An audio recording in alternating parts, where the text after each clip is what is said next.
sobre 3 doenças, dentre elas o Alzheimer, que é uma doença crônica que realmente é sem cura, e o objetivo da ação é orientar a população sobre prevenção, como identificar.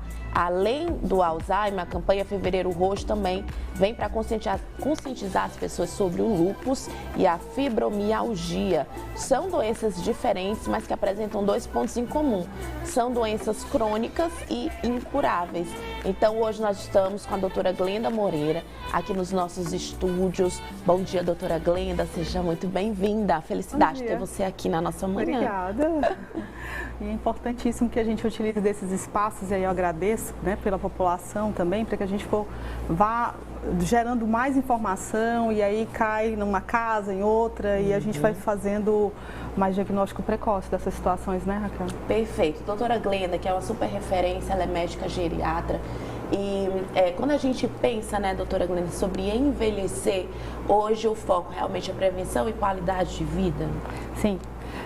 Por quê? Porque envelhecer também é meio novo, né? Até algumas décadas atrás, a expectativa de vida ao nascer era muito pequena. A gente chega a cada tempo em uma expectativa de vida mais alongada. Então, temos mais janeiros, como se diz, né? E esse tempo chega com doenças crônicas. O corpo, estamos vivos para, enfim, termos um tempo de vida limitado, né? Por isso, doenças crônicas chegam, entre elas, você citou o que o Fevereiro Roxo vem puxar, e a Alzheimer é uma delas. E é uma doença própria do envelhecimento. Então, quando eu falo com o ponto que você fala, vamos lá, ter mais qualidade de vida envelhecendo, é também ter mais informação para fazer diagnóstico de situações de doenças crônicas mais precocemente, mexendo um pouco até nas crenças e valores, sabe, que a gente tem de que, não, eu não vou nem falar sobre isso porque senão piora. Ou memória, quando a gente fala de Alzheimer, a gente fala muito de memória. E quando a gente fala disso, quem está sentindo que a memória não está segura, eu vou usar um termo que uma paciente minha usou, eu estou me sentindo mais segura com a minha memória, eu adorei esse termo. Que legal. Porque quando ela detectou o problema, vou dar um exemplo, né? E quando eu dou esse exemplo, é uma mistura de vários pacientes. Quando ela dá o exemplo de que ela está mais segura com a memória dela, significa que ela está mais segura das funções mais abstratas, que a gente às vezes nem se percebe, Raquel. Por exemplo, planejar estar aqui, planejar o teu dia, ter atenção e concentração suficiente para você fazer uma receita, né? A receita às vezes que é da tua história de vida lá atrás e de repente ela começa a falhar. Então, quando alguém percebe isso em si, muitas vezes esconde, não está acontecendo. E aí é que eu ia chamar a atenção pra gente, né? Ou então, deve ser porque eu estou envelhecendo, mas o que seria esse envelhecer? Porque na verdade a gente não quer, né? O ser humano, ele tem uma resistência, é um fato, é uma certeza. Exato. Mas a gente não quer assumir, né, muitas vezes a nossa idade. E aí é onde pode estar, né, um grande erro. Porque é justamente isso que vai fazer com que você viva mais e viva melhor. Nossa, perfeito o teu comentário. Acho que quando a gente fala do Alzheimer, dessa coisa que eu puxei, de que eu não quero perceber que minha memória está frágil, e eu estou falando memória porque a gente está falando aqui para o nosso público maior, né, a população inteira, tu traz a ideia do envelhecimento, que é um outro ponto de que a gente evita muito falar e pensar e cuidar. Porque normalmente a gente olha para um final de história. E aí, que tal a gente olhar o final de história como uma biografia que eu tenho atrás muito bem feita, bem sucedida? E começa como? Não negar que envelhece. Se negar que envelhece, é negar que a gente está vivo. Verdade. Né? Então, todos os dias eu envelheço. Não é um apogeu a dizer também, Raquel, que envelhecer é uma melhor coisa do mundo. Sim. Acho que eu faço sem muita divagação, mas a melhor coisa é estarmos presentes no agora, certo? Então, esse é um jargão bacana que todo mundo ouve e entende. Tá, eu estou aqui, eu sei que eu estou aqui, o que é que eu estou fazendo. Mas quando eu estou mais presente e tomo decisões acertadas, e aí vem a prevenção do Alzheimer no meio disso tudo, né? Alzheimer previne? Sim, você tem 40% a 60% de chance, de oportunidades de usar de medidas de prática de vida, que uma delas é entender que envelhecer é um processo, entender que é uma benesse, que você pode ganhar com ele, praticando alimentação saudável, atividade física, um bom sono, manejando o teu estresse, porque é difícil dizer não ter estresse, né? O estresse faz parte do cotidiano.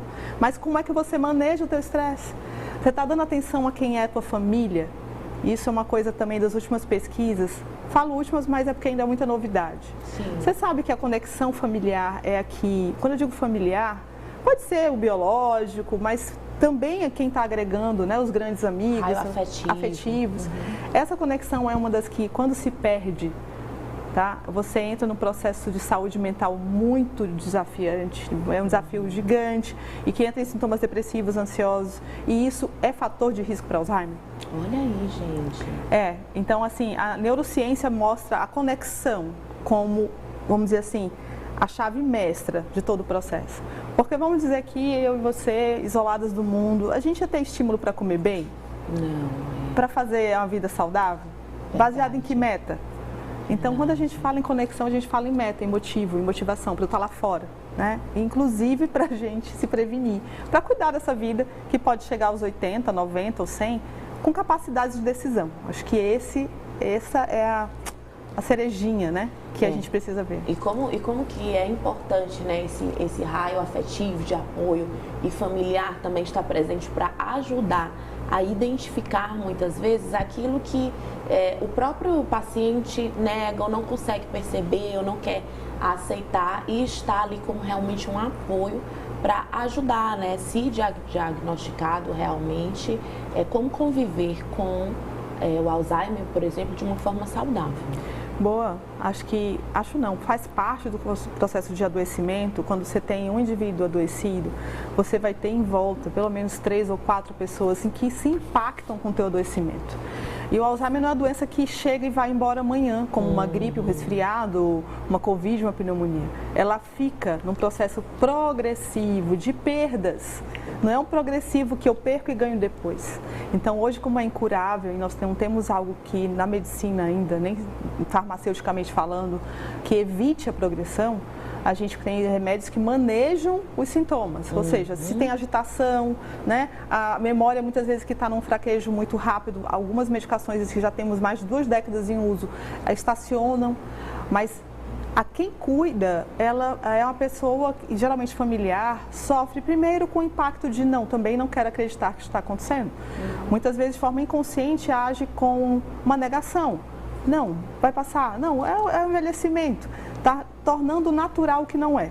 Então, acho que aqui é um exemplo, né, da gente estar falando sobre isso para... Não é natural. Se não é natural, procure ajuda o mais cedo possível, porque vai facilitar para quem cuida também. Muito bom. E aí, nesse caso, né, falando justamente sobre essa prevenção, procurar um bom profissional para saber lidar, também entender em qual estágio se está, porque existem estágios diferentes para a doença. Sim. E que pode ou melhorar ou piorar. Como a gente falou, a questão dos estágios, né? Então, assim, se a gente detecta precocemente, se a gente começa a olhar para esses detalhes, não só da memória, mas de como eu estou funcionando no mundo, e precocemente buscar apoio de equipe de saúde, a gente consegue manejar com tempo essas questões. A gente consegue ajudar com medicamentos e instrumentar a família e o paciente para lidar com isso, quebrando às vezes até tabus mesmo de falar sobre memória. Eu tive pacientes que eu conversei um dia desse no meio de um restaurante, ela disse, pois é, você sabe que o meu Alzheimer está estável, né? Ela contando. É possível isso? Sim. Detecção precoce, né? Avaliação bem, vamos dizer assim, detalhista do processo e cuidar. Cuidar porque até então não se tem cura, mas quem sabe? A cura não está no processo de chegar, né? E a gente consegue determinar que muitos pacientes vão deixar de estar dentro desse número que é gigante. É um número que para 2050 beira 3 bilhões de pessoas. Uau! Uau! Então, esse é um caminho que a gente precisa conversar muito, porque impacta na sociedade. São pessoas, às vezes, muito jovens, inclusive, né, que tem que parar a sua vida ou para ser cuidador de alguém que está totalmente dependente, porque senão o risco para essa pessoa que não consegue mais lidar com as atividades instrumentais da vida, que são de se cuidar e de cuidar da sua vida fora de casa, é muito grande. Então, a família se mobiliza bastante. Outro detalhe que está chegando muito, sabe? No nossas redes sociais, né, Instagram e tudo mais, muitas famílias têm compartilhado, Raquel, com as dicas positivas, né, e o lado bom dessas doenças, o lado de convivência, o lado de resgate. Então, acho que vale a pena também, não só a questão médica, mas ver o outro lado, ver como outras pessoas que estão buscando se se acomodar com a situação que ninguém quer, né? E de uma despedida progressiva e lenta de quem você ama, porque é uma despedida em vida, né? Sensacional, Glenda. E aí, acho que para fechar, quando a gente fala sobre prevenir não só o Alzheimer, a gente está falando de prevenção também de outras doenças crônicas que vêm junto, né? Diabetes, câncer, hipertensão, enfim. E aí a gente precisa bater justamente nisso aonde a gente não quer chegar, né? E aí são vários exemplos das principais formas de prevenir. E aí atividades básicas que a gente tem aberto mão com as redes sociais, com o celular. Então, uma boa leitura, manter a mente ocupada, fazer exercícios, como a doutora falou, jogos inteligentes. Sim. É legal, atividades em grupo. E aí o básico, não fumar, não beber, né? Excesso de álcool, de cigarro. Cigarro nem é excesso, é não, né? É não. Álcool seria monitorar o quanto você ingere, alimentação com gordura e mudando hábitos para o saudável. Isso é uma escolha. Esse poder de escolha envolve decisão. E essa questão da conectividade, né? Quando a gente olha assim, grupos de pessoas envelhecendo juntos, né? Podendo ter ocupacional e conexão, aquela coisa que a gente falou bem no início da reportagem, conexão de vida, isso mantém você com as duas deficiências que vão vir, que são progressivas por causa do teu corpo que envelhece, mais, vamos dizer assim, mais acalentadas nesse processo de viver, né? Perfeita. Na nossa manhã, doutora Glenda Moreira, muitíssimo obrigada por essa entrevista. Foi sensacional ter você hoje aqui na nossa segunda. Volte mais vezes, tá bom, doutora? Só chamar. Obrigada. Uma excelente semana para você. Tá aí, muito bom. Olha, essa entrevista, esse bate-papo vai estar também